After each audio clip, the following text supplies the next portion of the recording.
Alright there, Physics 30 students. Just going to take a look here at a diffraction question.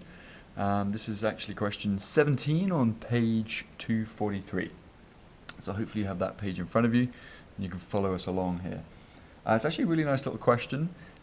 It's getting you to calculate the diffraction grating gap distance between the lines stored in a CD. Okay, so this is a CD, and if you shine a laser at the CD, you'll get a diffraction pattern happening, and that's because the CDs have embedded in them these little lines, and it's the data storage lines. Just as a matter of interest, CDs have a certain spacing of the data. DVDs have an even closer spacing, so you can get more information on a DVD, and then Blu-ray is even more densely packed. So it's just cramming more information into smaller spaces. That was the technology. But you can use lasers and diffraction grating principles to calculate the gaps, and that's what this question is doing. Basically, you're going to be the question is saying that you're shining a laser, and you're going to keep increasing this length, separation length, and then you're going to be measuring the separation distance between the central proxima and the N1. So that would be your data set, and you're given the trial data set to analyze in a graph. So the thing that you're manipulating is L, so that's going to go along the bottom. Okay, the separation distance, and then the thing that you're measuring is the separation distance of the diffraction.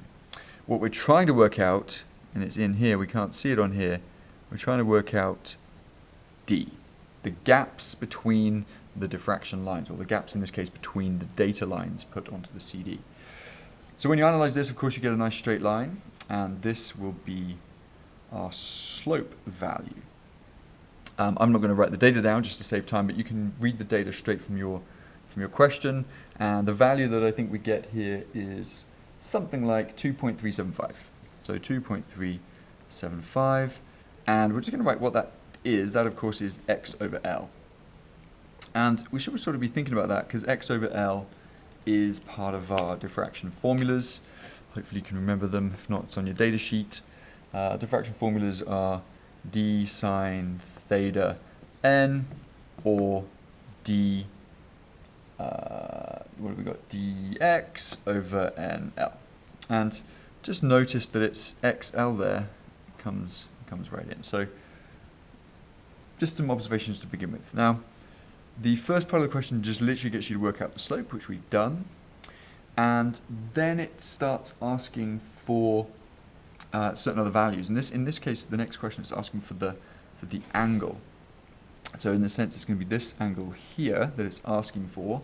And if we know that angle here, then we can use sine theta to calculate the whatever we're missing. And in this case, we would use sine theta to calculate d. We're also told that it's red light with a wavelength of 680 nanometers. So that's going to be part of our formula in here.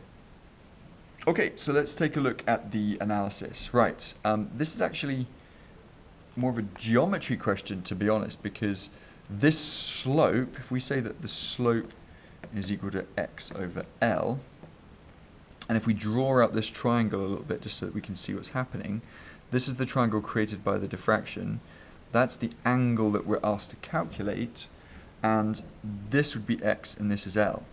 So if the slope is x over L, one other thing we can say, another statement we can make, is that as a trigonomic function, okay, tan theta is also equal to xl.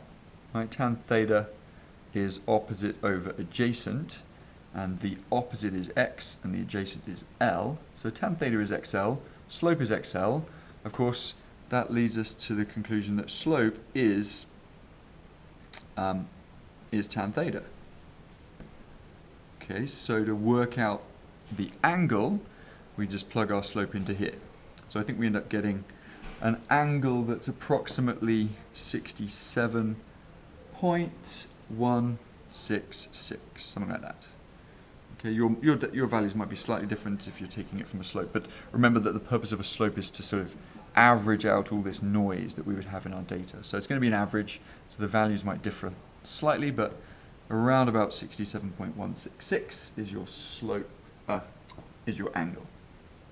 All right, then it's just a case to solve for D. It's just going to be a case of plugging this back in.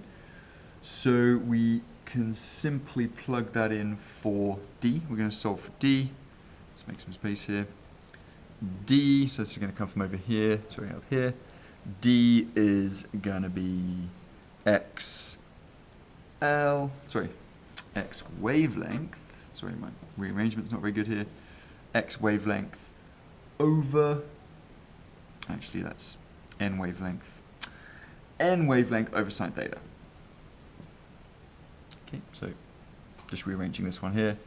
And that's going to give us a D value of 7.38 times 10 to the negative 7 meters.